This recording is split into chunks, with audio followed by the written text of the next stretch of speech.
Hi everyone, it's me Michelle again, and welcome back to my channel, or welcome if you are new. In today's video, I'm coming back with another What's for Dinner.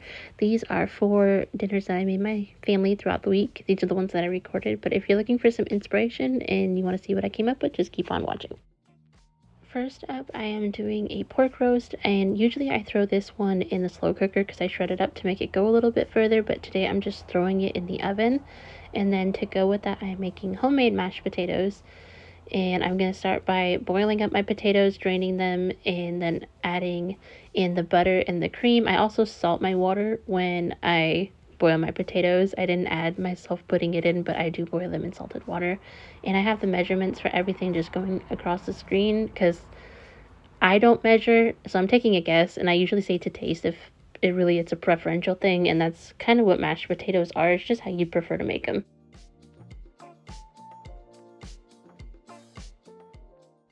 And then for the top of the potatoes, I'm just doing this brown gravy. I did reduce sodium for this day, and this is how it turned out.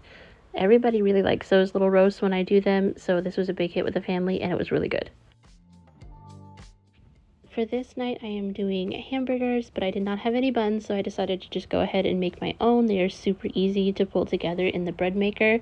I have all of the ingredients going across the bottom. The only thing that I really have to add, besides it being, this one so far is foolproof for me. I often struggle with making bread and having it fall and being kind of dense. These ones so far have not done that. And the only thing is just put your liquid ingredients on the bottom. Usually your bread maker will tell you this when you read the little instruction manual. Liquid ingredients on the bottom and then your flour. And I prefer to do yeast and then the sugar on top because it helps feed the yeast. Also, when you check, I did the dough setting because I baked them in the oven. And just look at the numbers because I remember once I set it on jam and I absolutely scorched all of the ingredients. You're also going to want to check and make sure that that dough is pulling away from the sides and it's the right consistency. And it rises really nicely in that first rise that it does in the bread maker. And then I'm going to shape my loaf and then divide it because these are going to be rolls. And I'm going to let them set in the oven. I put it on the proof setting. So I'm going to just divide it in half and then those halves in half until I think I did 8.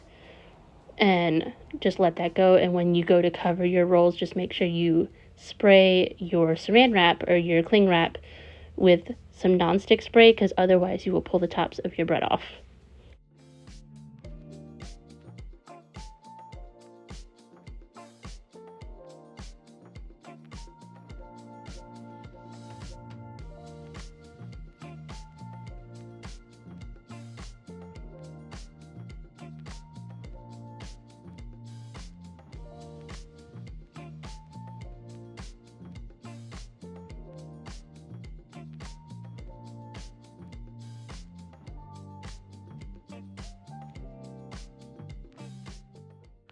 Also, for the second rise, you're going to set the timer for about 45 minutes. And then when you go to put them in the oven, you want to make sure it's preheated to the 375, I think is what these ones cooked for. And it was 15 to 18 minutes. And mine were good at about the 16-minute mark to be nice and brown on the top.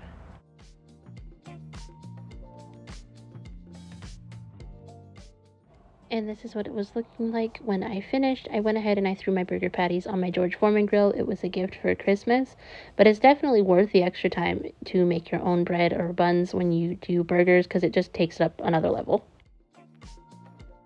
For this night, I forgot to take meat out of the freezer, so I just went ahead and I'm going to use these ham steaks and I'm going to turn them into some soup. And I'm doing split pea soup because for me, that one's where ham tastes the best.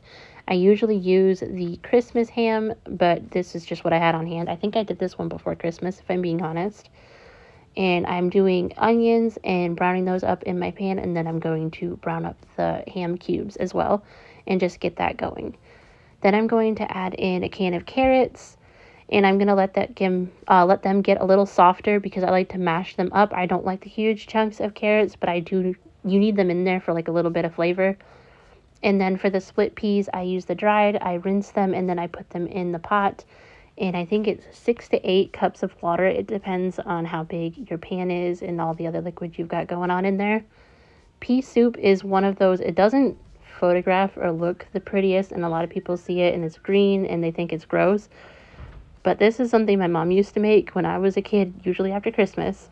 She'd use the ham bone, and I absolutely loved it. And my kids like it too, which I'm surprised because, like I said, that green color is kind of iffy, but it's actually very good. Also, I put seasoning in it, but not a whole lot. I salt it at the end, and I just use onion powder and pepper and let it do its thing. And this is what it looks like when it's finished.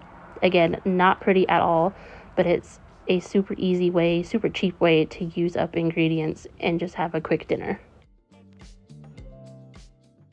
For this last one, I am doing, I think it's called Poran Stew. That's what I've always heard it called, and that's what I've always called it, but it may have a different name. It is basically beef stew, but you're subbing out your stew beef, the chunks of stew beef, for your, like, a pound of ground beef instead. And you can also sub ground turkey if you want to keep it a little healthier and not have so much fat in it. But this recipe right here is a really good way to get more than one meal. Like, we can have this for dinner and then have it for lunch the next day very easily. And it's also a really good way to use up your vegetables that are getting ready to go bad. Like, if you have any carrots, celery, potatoes, onions, garlic, anything that is about to go bad, throw it in and you can make a stew out of it. And it's a good way to just make sure everything's getting used up. And that's what I did here. I didn't have a whole lot of any one of these things, but I put them into the stew, and this fed us for 2 days. We had it for leftovers the next day, and I sent my husband into work with some, so we easily got 12 to 13 meals out of this.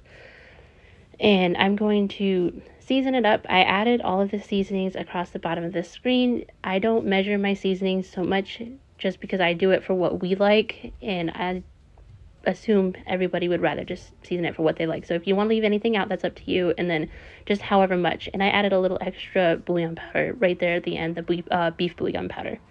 And this is what it looked like when it was finished. I just made up some biscuits that we had, and it was really good. Kids went back and had more the next day. So yes, definitely, if you're looking for a cheap and easy meal, this is the way to go. Just simmer it on the stove and you're good to go.